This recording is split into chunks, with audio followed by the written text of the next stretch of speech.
सोनिया तोमर, हमारे चैनल में आपका स्वागत है। आइए चलते हैं आज की खबरों की। देखिए, सबसे पहले हमारा आधार ये है कि वर्ब बाय यूजर के कंसेप्ट को स्टे किया जाए।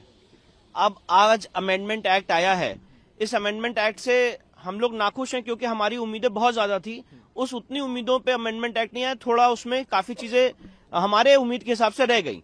पर जो लीस्ट पार्लियामेंट ने काम किया है वो ये किया है कि वर्ब बाय यूजर, अगर वहां पे डिस्प्यूट है तो वर्ब बाय यूजर नहीं माना जाएगा। दूसरा, पार्लियामेंट ने कहा है कि अगर कोई गवर्नमेंट प्रॉपर्टी वक्फ संपत्ति घोषित हो गई है तो उसको हम वापस लाएंगे। ये लीस्ट एक काम पार्लियामेंट ने इस अमेंडमेंट एक्ट में किया है। अब कल की हियरिंग में ऑनरेबल सुप्रीम कोर्ट ने कहा कि हम इसको थोड़ा इसमें इंटरिम ऑर्डर करना चाहते हैं और उसमें इंटरफेयर करना चाहते हैं। तो मेरा सबसे पहला कहना यह है कि सुप्रीम कोर्ट इस मामले की आर्टिकल 32 में डायरेक्ट सुनवाई नहीं कर सकता है, क्योंकि जब ऐसे ही मामले पहले सुप्रीम कोर्ट आए थे तो बोला गया था कि आप हाईकोर्ट जाइए। पिछले 7 साल से 120 याचिकाएं अलग अलग हाईकोर्ट में लंबित हैं और कोई इंटरिम ऑर्डर, जब हमने वक्फ एक्ट 1995 को चुनौती दी थी तो नहीं किया गया है। तो ये एक बहुत ही रॉन्ग प्रेसिडेंट सेट करेगा। Point number 1। पॉइंट नंबर 2, मैं आपको बताना चाहता हूं कि अभी दिल्ली में एक यमुना की रिवर बेड पे एक शिव मंदिर था, उसको तोड़ा गया और ये बोला गया कि भगवान शिव को हमारे प्रोटेक्शन की जरूरत नहीं है। मामला सुप्रीम कोर्ट आया, सुप्रीम कोर्ट ने भी उस ऑर्डर को अपहोल्ड किया।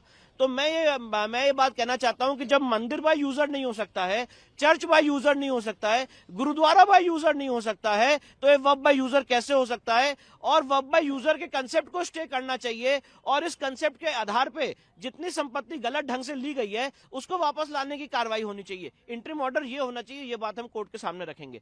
तीसरी सबसे महत्वपूर्ण बात यह है कि वक्फ एक्ट 1995 विद 2025 अमेंडमेंट, ये क्लैरिफिकेशन आना चाहिए कि ये नॉन मुस्लिम्स पे लागू नहीं होता है। मैं इस बात का समर्थन करता हूं कि नॉन मुस्लिम मेंबर्स को वक्फ बोर्ड और वक्फ काउंसिल से हटा दिया जाए, पर साथ में यह भी आना चाहिए कि वक्फ एक्ट 1995 या उसमें की गई कोई भी कार्रवाई नॉन मुस्लिम्स के ऊपर लागू नहीं होती है। आप तो पूरा जो एक्ट है 1995 का उसे ही खत्म करने की कोर्ट से मांग कर रहे हैं। मैंने पूरा एक्ट खत्म करने की मांग नहीं कही है। उस एक्ट में अभी भी जो प्रोविजंस हैं, जो रह गए हैं, जो गलत हैं, उसको खत्म करने की मांग की। फॉर एग्जाम्पल, शामलद्दा जो विलेज गांव समाज की संपत्ति मानी जाती है उसको अभी तक नहीं हटाया गया, उसको खत्म करने की मांग की है।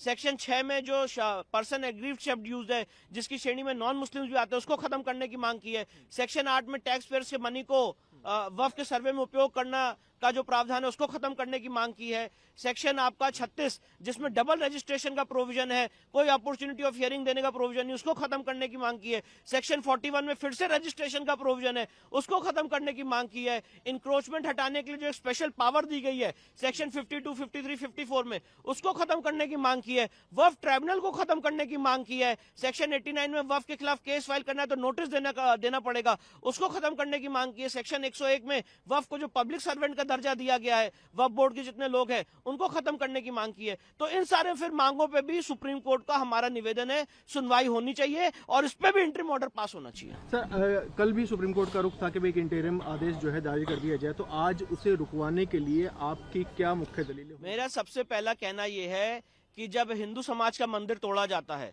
जो पब्लिक लैंड पे होता है, अभी आपने हाल ही में देखा कि दिल्ली में 3 मंदिर जो मयूर विहार फेज 2 में थे, उसको जब तोड़ा जा रहा था सीधे सुप्रीम कोर्ट आए थे तो बोला गया सुप्रीम कोर्ट क्यों आ गए सीधे। जब वक्फ को लेके हम सुप्रीम कोर्ट आए थे सीधे तो बोला गया सुप्रीम कोर्ट सीधे क्यों आ गए। और 7 साल से पूरा समाज इस देश के अलग अलग हाईकोर्ट में स्ट्रगल कर रहा है। 140 से ज्यादा याचिकाएं देश के अलग अलग हाईकोर्ट में दायर हो चुकी हैं, आज तक कोई इंटरिम रिलीफ नहीं मिली है। तो क्या पैमाना है, क्या मापदंड है कि एक पक्ष सुप्रीम कोर्ट आता है और उसकी सुनवाई की जाती है और इंटरिम ऑर्डर देने के लिए एक बात की जाती है, तो ये कानून, यही चीज दूसरे पक्ष के लिए भी लागू होनी चाहिए। Point number 1। पॉइंट नंबर 2, मैं आपको बताना चाहता हूं कि अभी 4 राज्यों के जो एंडोमेंट एक्ट हैं जिससे हिंदू मंदिर को टेक ओवर किया गया है, उन 4 राज्यों के एंडोमेंट एक्ट की सुनवाई पिछले 13 साल से सुप्रीम कोर्ट में चल रही थी और हाल ही में सुप्रीम कोर्ट ने फैसला दिया है, मैं ऑनरेबल जजेस का नाम नहीं लेना चाहता हूं, जिसमें सुप्रीम कोर्ट ने कहा कि सारे मैटर हाईकोर्ट में चले, हम यहां पे इसको क्यों सुने।